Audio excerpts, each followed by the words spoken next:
Hello student, welcome my new video and today we will learn about the rise of nationalism in Europe. This is first chapter of class 10th history.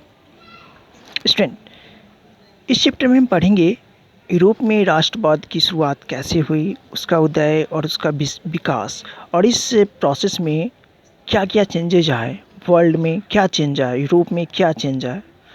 तो let us study this chapter. First of all हम जानेंगे कि राष्ट्रवाद होता क्या है, यह है क्या, इस वर्ड का मीनिंग्स क्या होता है. राष्ट्रवाद एक ऐसा विचार जो अपने राष्ट्र के साथ पहचान, राष्ट्र के प्रति सोच और लगाव को दर्शाता हो. इट मीन्स राष्ट्रवाद एक ऐसा विचारधारा है जिसमें लोग अपने राष्ट्र के प्रति सोच को दर्शाते हैं, अपनी पहचान को दर्शाते हैं. इट मीन्स उनके लिए राष्ट्र ही सब कुछ होता है. यूरोप 7 महाद्वीपों में से एक है. यह एशिया के पश्चिम एवं अफ्रीका के उत्तर में स्थित है.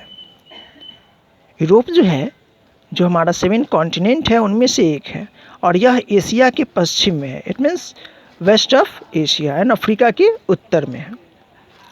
क्षेत्रफल के दृष्टिकोण से यह विश्व का दूसरा सबसे छोटा महाद्वीप है. अगर क्षेत्रफल की बात कर ले तो यह विश्व का सबसे जो छोटा महाद्वीप है उससे बड़ा, यानी कि दूसरे नंबर पे है. यूरोप के 50 देशों में रूस क्षेत्रफल और आबादी दोनों में ही सबसे बड़ा है. यूरोप में लगभग 50 देश है और उनमें रूस जो है क्षेत्रफल और आबादी दोनों में सबसे बड़ा है. वैसे आप सबको पता है कि रूस जो है विश्व का सबसे बड़ा क्षेत्रफल वाला देश है, जबकि वेटिकन नगर सबसे छोटा देश है. और इसमें यानी कि यूरोप में जो वेटिकन नगर है यह सबसे छोटा देश है. अब हम देखते हैं कि राष्ट्रवाद की अवधारणा यानी कि इसका कॉन्सेप्ट आया कहाँ से, इसकी शुरुआत कैसे हुई. राष्ट्रवाद आधुनिक राजनीति की देन है. राष्ट्रवाद जो है आधुनिक राजनीति की देन है. यह राजनीतिक चेतना का प्रतिफल है. इट मीन्स जब लोगों में राजनीति के प्रति जागृति आई उसके बाद ही राष्ट्रवाद का शुरुआत हुआ.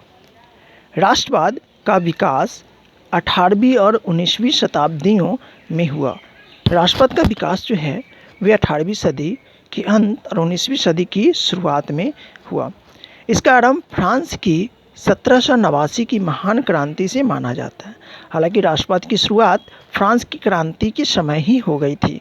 और ऐसे बोले तो जैसे ही यूरोप में औद्योगिक क्रांति यानी कि ब्रिटेन में जो औद्योगिक क्रांति हुई उसी समय से राष्ट्रवाद की शुरुआत हो गई थी. 19वीं शताब्दी में यूरोप में राष्ट्रवाद की भावना बहुत प्रभावशाली रहा. लेकिन जैसे ही 19वीं सेंचुरी की शुरुआत हुई उस समय यूरोप में राष्ट्रवाद अपने चरम पे था. बहुत ज़्यादा इसका इफेक्ट था यूरोप में. इसने बहुराष्ट्रीय साम्राज्य के स्थान पर राष्ट्रीय राज्यों की स्थापना का मार्ग प्रशस्त कर दिया. जब राष्ट्रवाद अपने चरम पे था, ऐसे में जो अलग अलग छोटे छोटे राष्ट्र हुआ करते थे, छोटे छोटे देश हुआ करते थे, उन सब की जगह एक बड़े राष्ट्र की स्थापना पे बल दिया जाने लगा, यानी कि राष्ट्रीय राज पे बल देने लगा. यूरोप में राष्ट्रीयता की भावना को फ्रांस की 1789 की क्रांति एवं नेपोलियन की विजयों ने बढ़ावा दिया. यूरोप में और तेज़ी से राष्ट्रवाद तब बढ़ा जब फ्रांस में 1789 की क्रांति हुई और साथ ही साथ नेपोलियन की विजय जो हुआ. नेपोलियन जो छोटे छोटे राज्यों को जीतते गया और उसे एक बड़े राज्य में मिलाते गया. यह दोनों जो है यानी कि जो राष्ट्रवाद की शुरुआत में यह दोनों घटनाएं महत्वपूर्ण भूमिका निभाता है. अब देखते हैं फ्रांस में राष्ट्रवाद. फ्रांस जो कि यूरोप का ही एक पार्ट है, देश है. यूरोप में राष्ट्रवाद की स्पष्ट रूप से अभिव्यक्ति सबसे पहले फ्रांस में हुई. यूरोप में जो राष्ट्रवाद की शुरुआत हुई वह सबसे पहले फ्रांस से ही स्टार्ट हुआ. क्रांति से पहले वहाँ बुर्बो राजवंश की निरंकुश शासन था. यूरोप में जो राष्ट्रवाद हुआ और जो क्रांति हुई वहाँ पे उस समय बुर्बो राजवंश का निरंकुश शासन था, यानी कि शासक ऐसा था जो निरंकुश था. क्रांति के समय वहाँ का राजा लुई 16वां था। जब यूरोप में क्रांति हुई थी, उस क्रांति के समय वहाँ का शासक यानी कि वहाँ का राजा लुई 16वां था। क्रांति के द्वारा सत्ता का हस्तांतरण हुआ। यूरोप में जो है क्रांति जो हुआ, उस क्रांति के द्वारा सत्ता का हस्तांतरण हुआ। मतलब जो वहाँ पे निरंकुश शासक था, उसकी जगह जो है वहाँ पे लोगों का शासन, यानी कि यूँ कह सकते हैं कि जो डेमोक्रेसी है वह लगभग आ गया, यानी कि डेमोक्रेसी जैसी शासन की स्थापना होना स्टार्ट हुआ। एक नया संविधान का निर्माण जनता द्वारा किया गया। अब वहाँ पे जब डेमोक्रेसी हो गई तो वहाँ पे एक संविधान बनाया गया और उस संविधान का निर्माण जनता द्वारा किया गया। नए संविधान में समान अधिकार समानता की स्थापना पर बल दिया गया। वहाँ पे जो संविधान न्यू बना उसमें समानता पे बहुत ज़्यादा फोकस किया गया, बहुत ज़्यादा जोर दिया गया। लोगों का कहना था कि समानता सबको मिलना चाहिए। साथ ही साथ स्वतंत्रता पे भी बल दिया गया, यानी कि सभी स्वतंत्र हो और सभी समान हो, इस पे संविधान में बल दिया गया। राजवंशीय झंडा के स्थान पर राष्ट्रध्वज के रूप में नया फ्रांसीसी झंडा अपनाया गया, जो कि ट्राई कलर यानी कि तिरंगा था। अब वहाँ पे जो राजवंशीय झंडा था, यानी कि जो राजा का झंडा था, उसके जगह पर राष्ट्रध्वज यानी कि राष्ट्र का झंडा को लहराया गया, यानी कि जो झंडा था वह तिरंगा था और उस झंडा को सभी ने एक्सेप्ट किया, यानी कि वहाँ का देश का राष्ट्रध्वज भी चेंज हो गया। पुराना संस्था स्टेट्स जनरल के स्थान पर नेशनल असेंबली का गठन किया गया। वहाँ पे जैसे हमारे यहाँ संसद है ना, तो वैसे वहाँ पे स्टेट जनरल्स था। तो स्टेट जनरल की जगह पे वहाँ पे नए संस्था हुआ था नेशनल असेंबली, जिसका गठन किया गया। मानव एवं नागरिकों के अधिकारों की घोषणा की गई। इसमें 2 बातों पर विशेष बल दिया गया। उसमें मानवाधिकारों की घोषणा की गई, जिसमें 2 प्रमुख बातें शामिल था। पहला था संप्रभुता राज्य में निहित होगा, यानी कि राज्य जो होगा वह संप्रभु होगा, यानी कि आंतरिक और बाहरी दोनों रूप से वह पूरा का पूरा स्वतंत्र होगा। व्यक्ति या व्यक्तियों के समूह में नहीं, यानी कि जो कुछ भी है वह राज्य है, व्यक्ति राज्य से है, ना कि राज्य व्यक्ति से है, यानी कि राज्य सब कुछ है और व्यक्ति उसका एक अंश है। नागरिकों की स्वतंत्रता की रक्षा करना तथा उन्हें समान अधिकार देना राज्य का कर्तव्य है। और साथ ही साथ जो दूसरी महत्वपूर्ण बात था, तो यहाँ पे देख रहे हैं फर्स्ट बात में कि राज्य जो है सब कुछ है। सेकेंड में क्या कह रहा है कि राज्य जब सब कुछ है तो नागरिकों की स्वतंत्रता का रक्षा करना और उसका सम्मान करना राज्य का कर्तव्य होगा, यानी कि राज्य जो है इस बात का ध्यान रखेगा कि सभी नागरिकों को समान अधिकार मिले और सभी स्वतंत्र हो।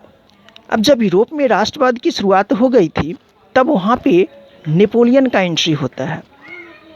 तो देखते हैं नेपोलियन जब यूरोप में आया तो क्या क्या किया और कैसे किया। नेपोलियन का पूरा नाम नेपोलियन दी बोनापार्ट था। नेपोलियन का जो नाम में आप टाइटल देख रहे हैं बोनापार्ट, यह इसलिए इसका टाइटल लगा बोनापार्ट क्योंकि यह जो है बोनापार्ट फैमिली से बिलोंग करता था, इसलिए इसका बोनापार्ट नाम लगा, यानी कि टाइटल लगा। इनका जन्म 15 अगस्त 1769 एवं मृत्यु 5 मई 1821 में हुआ। इनका जन्म जो था वह एक बोनापार्ट फैमिली में हुआ था और 15 अगस्त 1769 में हुआ था और इनकी मृत्यु जो हुई 5 मई 1821 में हुआ। नेपोलियन बोनापार्ट ने 1799 में डायरेक्टरी का शासन समाप्त कर प्रथम कौंसल के रूप में फ्रांस में सत्ता का अधिकार कर लिया। अब 1700 आपको याद होगा कि 1789 में फ्रांस में क्रांति हुई और 10 साल बाद जो है नेपोलियन जो है वहाँ पे गया और वहाँ का जो डायरेक्टरी शासन था, यानी कि जो कॉन्स्टिट्यूशनल जो गवर्नमेंट चल रहा था, उसको हटाकर और वो खुद वहाँ का अपना राजा बन गया, यानी कि वहाँ पे अधिकार कर लिया। जब नेपोलियन वहाँ पे अधिकार कर लिया यूरोप में, फ्रांस में नेपोलियन जब अधिकार कर लिया 1799 में, उसके बाद उन्होंने एक नया कानून लाया जिसका नाम था नेपोलियन संहिता 1804 या नेपोलियन कोड 1804। इतिहास में नेपोलियन विश्व के सबसे महान सेनापतियों में गिना जाता है। अगर इतिहास की बात की जाए, खासकर यूरोप के इतिहास, तो नेपोलियन का बहुत ही महत्वपूर्ण भूमिका है और इसका नाम भी है और यह जो है बहुत ही सफल और कुशल सेनापति था। उसने फ्रांस में एक नई विधि संहिता लागू किया जिसे नेपोलियन की संहिता कहा जाता था, जिसने, जैसे मैंने अभी जस्ट बोला, नेपोलियन कोड 1804 यानी कि 1804, उसे ही अलग अलग नामों से जाना जाता है। नागरिक संहिता नेपोलियन कोड संहिता की विशेषता, यानी कि जो नागरिक संहिता था, जो नेपोलियन कोड था, उसकी कुछ विशेषताएं थी। देखते हैं उस विशेषता में क्या क्या था। जन्मजात विशेषाधिकार की समाप्ति। सबसे पहला काम जो नेपोलियन किया कि वहाँ पे जो जन्मजात विशेषाधिकार था, जैसे कि जो जन्म से, यानी कि जो राजा फैमिली में बिलोंग करता है, यानी कि जो राजा का बेटा है वो राजा बनेगा, तो ऐसा कोई अधिकार नहीं दिया। योग्यता के अनुसार सबको अधिकार मिल रहा था। कानून के समक्ष समानता। अब राजा हो या प्रजा, सभी के लिए समान कानून था, यानी कि कोई कितना भी पैसा वाला हो और कोई गरीब हो, जैसे अभी हमारे कंट्री में है कि अगर प्रधानमंत्री कोई गलत काम करेगा तो वह भी जेल जाएगा, और एक कोई रिक्शा फूलर जो है, रिक्शा चलाने वाला है, वह भी कुछ गलत काम करेगा तो वह भी जेल जाएगा। तो वैसे ही उस समय नेपोलियन ने किया कि कानून सबके समक्ष समान था, यानी कि कानून के अनुसार सभी समान हैं। नागरिकों के संपत्ति संबंधी अधिकारों की सुरक्षा। और क्या किया, तो नागरिकों का जो संपत्ति है उसको सुरक्षा प्रदान करने की गारंटी दी गई कि आपको कोई प्रॉब्लम नहीं होगा। समानती व्यवस्था की समाप्ति। वहाँ पे एक और सबसे बड़ा प्रॉब्लम था ना, समानती व्यवस्था, यानी कि जो एक बहुत बड़े ज़मींदार है और उनके अंडर में सभी कृषक काम करते हैं, यानी कि जो कृषि है वह ज़मींदार का है, खेती ज़मींदार का है, लेकिन खेत में काम करेगा कौन, मजदूर, और सारा मुनाफा कमा लेगा ज़मींदार। तो इसको समाप्त कर दिया गया। प्रशासनिक नियुक्तियों में योग्यता को आधार। अब जो है ना, पहले था कि जो प्रशासनिक नियुक्तियां होती थी तो जो राजा के व्यक्ति थे, उनके चाहने वाले थे, उनके रिलेटिव्स थे, उन लोगों को प्रशासनिक पदों पे नियुक्त किया जाता था।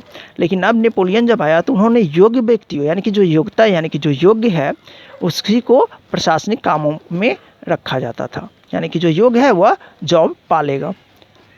यातायात और संचार व्यवस्था में सुधार। और सबसे इम्पॉर्टेंट काम जो कि व्यापार के लिए बहुत ही ज़्यादा महत्वपूर्ण था, वह था यातायात और संचार व्यवस्था में सुधार, यानी कि ट्रांसपोर्टिंग एंड कम्युनिकेशन जो इस सिचुएशन था उसे बहुत ज़्यादा मजबूत बनाया। समान शुल्क, समान मापतौल की प्रणाली और एक मुद्रा का प्रचलन।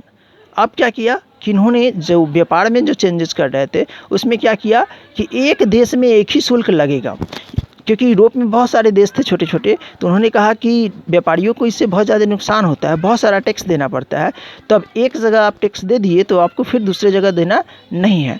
फिर समान मापतौल, यानी कि पूरे जो उनका साम्राज्य था उसमें एक तरह का मापतौल की व्यवस्था की गई, और एक मुद्रा का प्रचलन, यानी कि एक ही मुद्रा होगा। जैसे हमारे यहाँ है, हमारे पूरे देश में रुपया चलता है, बंगाल में चले जाओ, बिहार में चले जाओ, उड़ीसा में चले जाओ, हर जगह वही गांधी जी वाला नोट चलता है, यानी कि जो भारत सरकार ने जिसको मान्यता दे रखा है वही चलता है।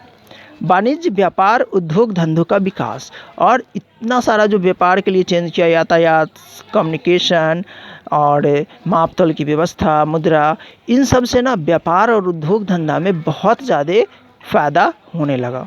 तो ये सब जो था नेपोलियन संहिता यानी कि नेपोलियन कोड का विशेषता था। तो स्टूडेंट, आज का इस वीडियो में बस इतना ही। अगली वीडियो में, यानी कि यह चैप्टर बहुत बड़ा है तो एक वीडियो में पूरा प्रॉपर तो होगी नहीं, तो आज का जो ये वीडियो है यानी कि यूरोप में राष्ट्रवाद, आज हम सिर्फ नेपोलियन के बारे में, उनके जो कोड था, जो नेपोलियन संहिता था, इन्हीं के बारे में सिर्फ जानेंगे, यानी कि ये जो निम्न विशेषताएं थे। अगली जो वीडियो आएगा, यानी कि इस वीडियो का जो सेकंड पार्ट आएगा, उसमें जानेंगे कि यह संहिता यानी कि इस कोड के फ़ायदे के बाद नेपोलियन कुछ वैसे कार्य कर रहे थे जिससे वहाँ की जनता नाखुश होने लगा, और उसका क्या रिएक्शन आया, यह सब के बारे में हम अगले वीडियो में जानेंगे। तो हमारा अगला वीडियो आप तक आसानी से मिले, तो इसके लिए आपको कुछ नहीं करना है, बस इस वीडियो को लाइक करना है और सब्सक्राइब करना है, ताकि आपका जो नेक्स्ट वीडियो आए मेरा वो आपको ईजिली मिल जाए। तो और साथ ही साथ इस चैप्टर से रिलेटेड अगर कोई क्वेश्चन है आपके पास किसी तरह का, तो आप कमेंट सेक्शन में कमेंट कर सकते हैं।